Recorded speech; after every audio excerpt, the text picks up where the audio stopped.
We good? All right.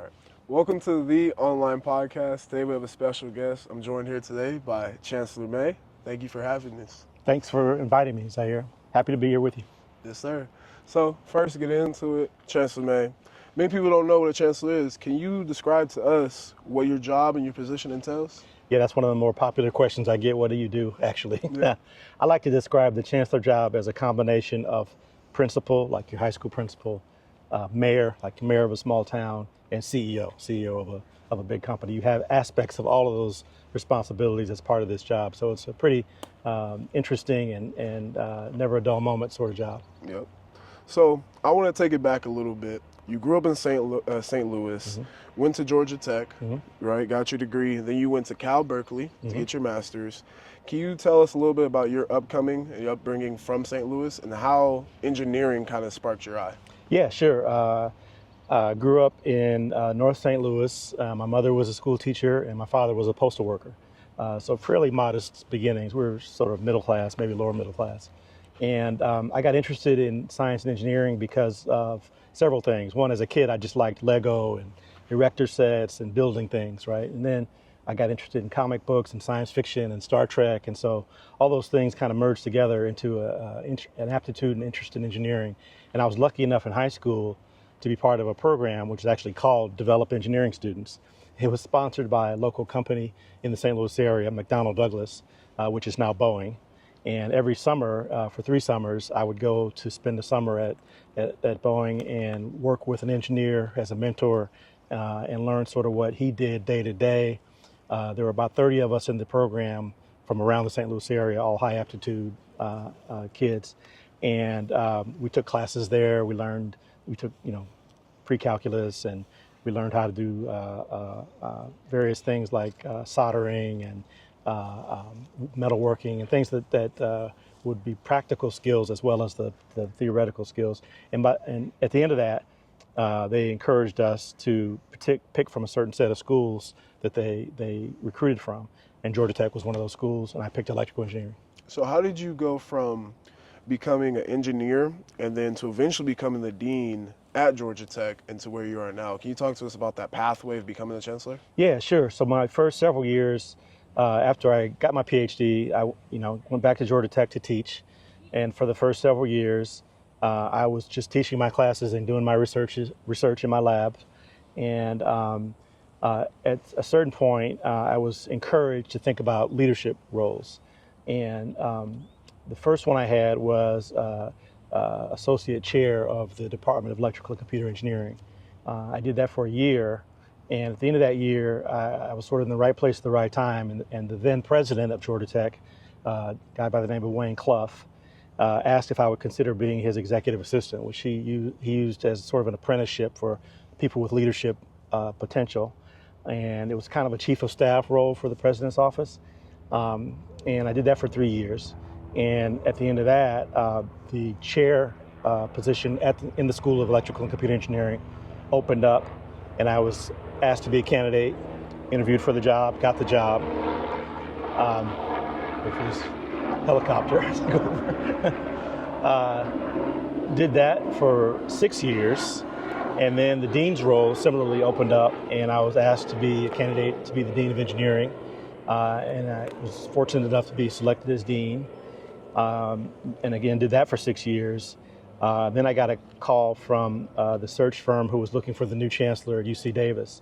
And that was around 2017, and decided to interview for this role and was fortunate to be selected and been chancellor here since 2017. So while I'm here, there's a lot of opportunity. Obviously you worked hard, but throughout that, who was kind of your motivation or your mentorship? Yeah, mentors are so important for any role, any successful career, and that's I'm no exception to that rule. I mentioned Wayne Clough. He was certainly one of my most pivotal mentors, someone who had been a university president and could model that behavior, what that's like, and what being a statesman and making those decisions is like. But even before that, I had mentors who sort of got me involved in engineering. I mentioned the program, and as an engineering student, professors who were mentors. One notable one was a professor by the name of Augustine Esterboy, who was the first black professor in engineering at Georgia Tech. And he was also the advisor for the National Society of Black Engineers chapter there. And he still remains a mentor, father figure for me today. He sort of encouraged me to be in leadership roles, to go to graduate school, all those sorts of things that were important. And I think it's so important to have a mentor and be a mentor. And so I try to be a mentor to students and even professionals, even to this day, and keep up with the people who mentored me. Yes, sir. So obviously you didn't do it alone. Now I do want to ask you a little bit about your wife, Lachelle. Yeah. Her resume speaks for itself. Long list, very profound. How did you guys meet? She's an engineer herself. How did you guys meet, and how did you guys get to where you guys are at today? Well, I mentioned the National Society of Black Engineers. So both of us were members of that organization, are still members of that organization. And both of us were presidents of our chapters, me at Georgia Tech, she at Boston University, where she got her bachelor's degree. We were introduced by a mutual friend from that organization when I was running a math tutoring project at a high school in Atlanta, Douglas High School, which was a program where in Saturday mornings in the fall, mostly fall, we would tutor the students at Douglas High in math. And she volunteered one Saturday morning, and I was immediately smitten.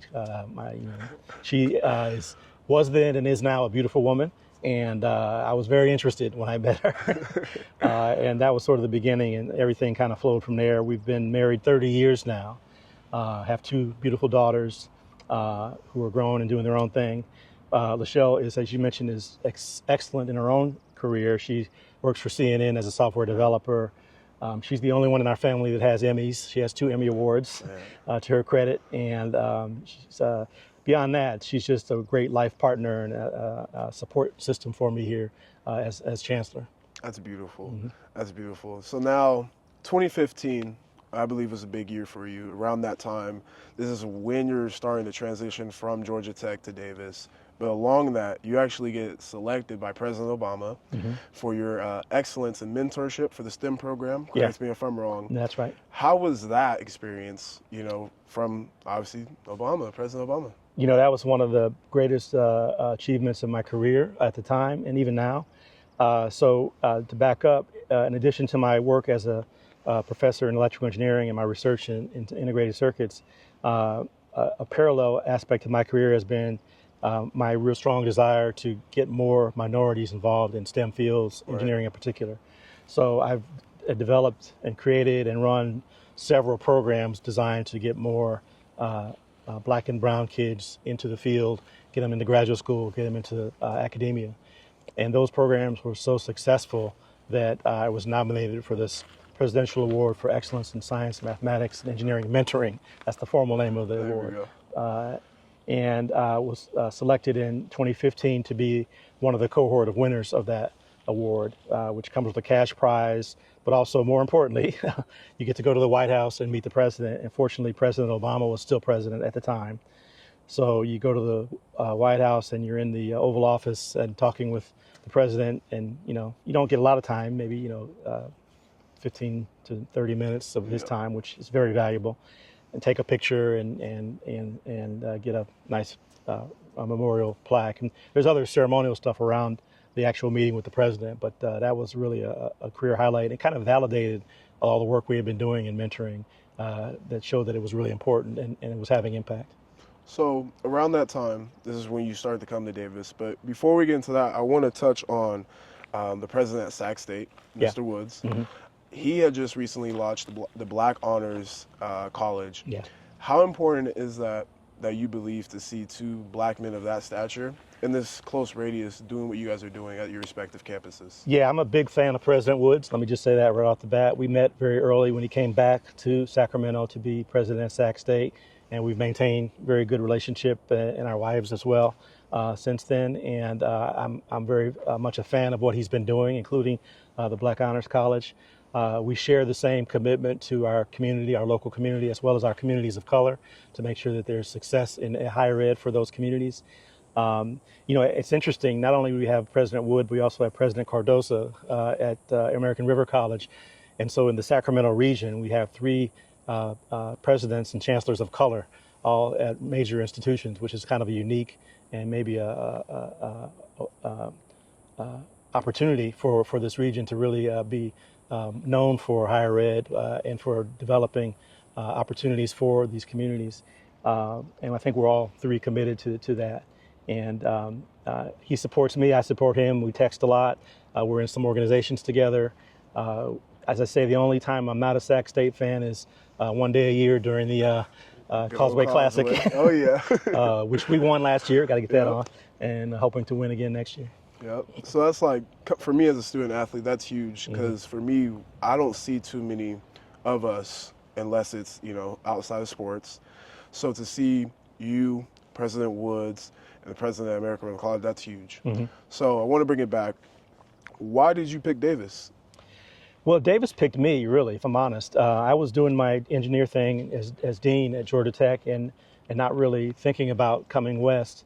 But I got that communication from the search firm saying UC Davis was searching for a new chancellor. I took the interview not actually thinking I was going to be a competitive candidate because I hadn't yet been a provost and taken the normal steps to becoming a campus CEO. But I had a lot of respect for UC Davis. As a Berkeley grad, I knew about the UC system and UC Davis in particular. So I knew it was a great university and a great location.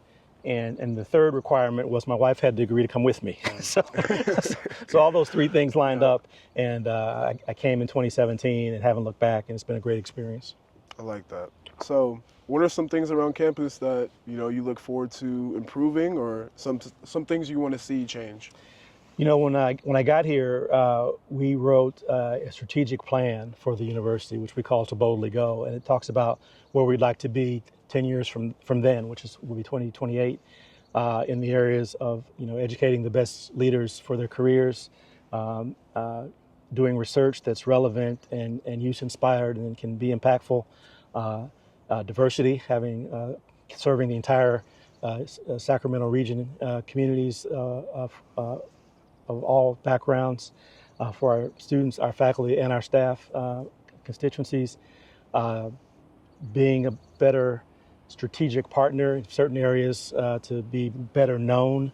When I got here, UC Davis was very well known within Northern California and maybe a little bit further out, but if you go to the East Coast at that time, it was not as well known. So I wanted UC Davis to be more of a household name and all the great things we do in agriculture and veterinary medicine and engineering and law and human medicine and all the things that we do, business.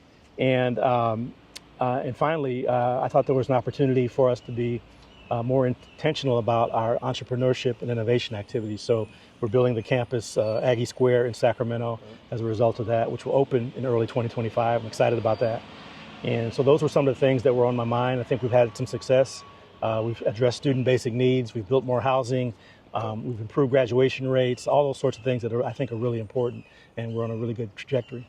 I like that. So I do want to pivot a little bit. I know we talked a lot about the school itself, but I want to ask you about you. Okay. What makes the chancellor smile? I think I have a good sense of humor. So, I like to hear a good joke from time to time or watch something on television or in a movie that's funny. I really get a lot of charge out of seeing someone else being successful. I think when you're in a leadership role like this, you're less of an individual contributor looking for awards for yourself. But when I see a student athlete get an award or a student in general get a nice award or a faculty member or a staff member do something exceptional that I can talk about on Face to Face, my own podcast, I really enjoy those sorts of things, and those things make me smile in addition to the things that make me laugh. I love that. So my last question for you, what do you want your legacy to be? I always tell people you want to, and I get this from my parents and my grandparents, you want to leave someplace better than you found it.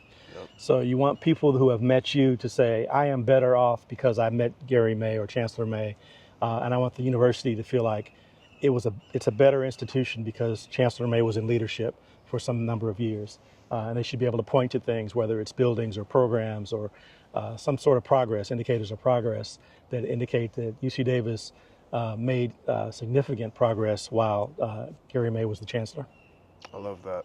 So that's all I have for you today. Thank you again for coming, and that's it. Thanks for having me. It was a great experience. Thank you. All right. Take care.